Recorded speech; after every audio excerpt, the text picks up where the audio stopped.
A year ago, I'm sitting in my conference room with a couple of my employees, and one of them asks me, "Ellie, what's your goal?" "Do you mean my goal for this meeting?" I asked.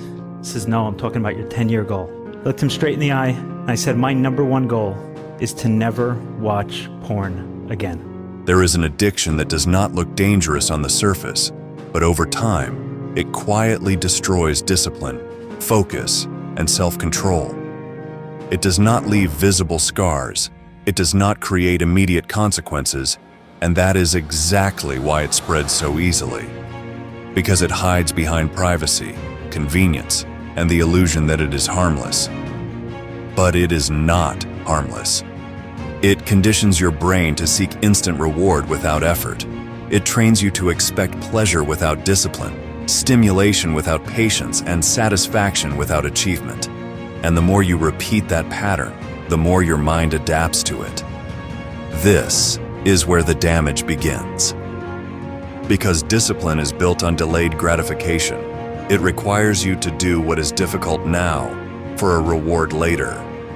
But when your mind becomes used to immediate stimulation, that ability weakens. Focus becomes harder, effort feels heavier, and tasks that require consistency start to feel unbearable. You lose your edge, not in a dramatic way, but gradually. You become less driven, less focused, and more dependent on easy forms of escape. And the dangerous part is that you may not even notice it happening. You still function, you still move forward, but your standards begin to drop. You tolerate less effort, you accept lower performance, you become comfortable with distraction. And over time, that pattern defines how you operate. This is not just a habit, it is a shift in how your mind works. In how anybody manages to make severe life changes like that. I think that many people they believe that they have control over maybe their daily habits and little things here and there, but they don't have huge global control over their life direction, certainly not in the way that they want. Reflecting on that now, does it almost surprise you, sort of the ability that you have to be able to change that direction? It seems so unbelievably rare. Right. So I don't know. I like to think everybody harbors it inside themselves. I can say, without going into the whole backstory, because I've done it before, I mean, at 19, I basically just looked at myself and decided that I was a loser. What makes this addiction particularly dangerous is not just the behavior itself, but what it does to your brain over time.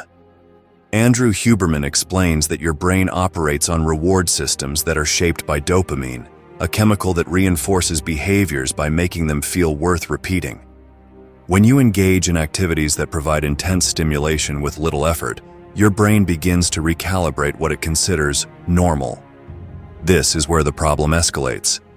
Because once your brain becomes accustomed to high levels of easy stimulation, everything else begins to feel less engaging. Work feels slower, progress feels less rewarding. You start something, but you do not finish it. And over time, this repeated pattern weakens your ability to stay consistent with anything that requires discipline. That is how control is lost. Not in one moment, but through repeated exposure to shortcuts that bypass effort. And because the brain adapts, the same level of stimulation no longer feels enough, which leads to more frequent engagement, more dependency, and less control over your impulses. And over time, this creates a cycle where challenges are avoided instead of handled, and that is the real cost. Because the issue is no longer the habit itself, it is what that habit is doing to your ability to function at a high level. When I was a teenager, I was addicted to alcohol and got in a lot of trouble, and got sober when I was 17. And then 3 years after that, I was on a television show, and that felt great. And it was like this new thing and a new source of, to fill me up. Like, when I was young, it was like I was just shy. I just didn't know how to get along in the world. I didn't know how to talk to people, and alcohol was like the best solution for that. At a certain point, this stops being about dopamine.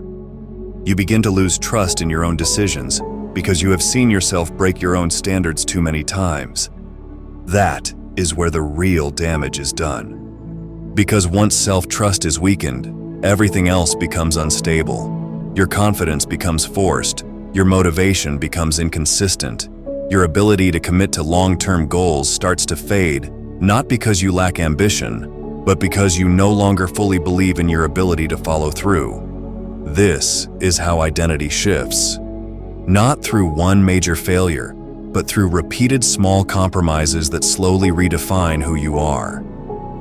You begin to see yourself as someone who starts but does not finish, someone who intends but does not execute, someone who knows better but does not act accordingly. And that perception shapes your future decisions, because you do not act based on who you want to be. You act based on who you believe you are. At some point, the truth becomes impossible to ignore, no matter how well you try to manage it or hide it behind routine. You cannot continue to demand discipline in one area of your life while repeatedly losing control in another, and expect your identity to remain intact. Because the mind does not separate behaviors the way you do. It builds a pattern from everything you repeatedly allow. And that pattern becomes who you are. Most people try to treat this as a small issue, something private, something that does not affect their overall direction. But that is the mistake.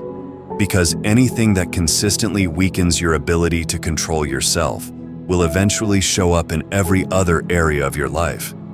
It will affect how you work, how you think, how you respond to pressure, and how much you trust yourself when it actually matters. This is where the decision becomes serious, not emotional, not temporary, but structural. You either continue feeding a pattern that lowers your standards, or you interrupt it and rebuild control, even when it is uncomfortable. Because regaining discipline is not about motivation. It is about refusing to act against your own interests, even when the urge is strong. That is where identity is rebuilt, through resistance, through consistency, through choosing long-term control over short-term relief, again and again, until your behavior starts to align with the standard you claim to have.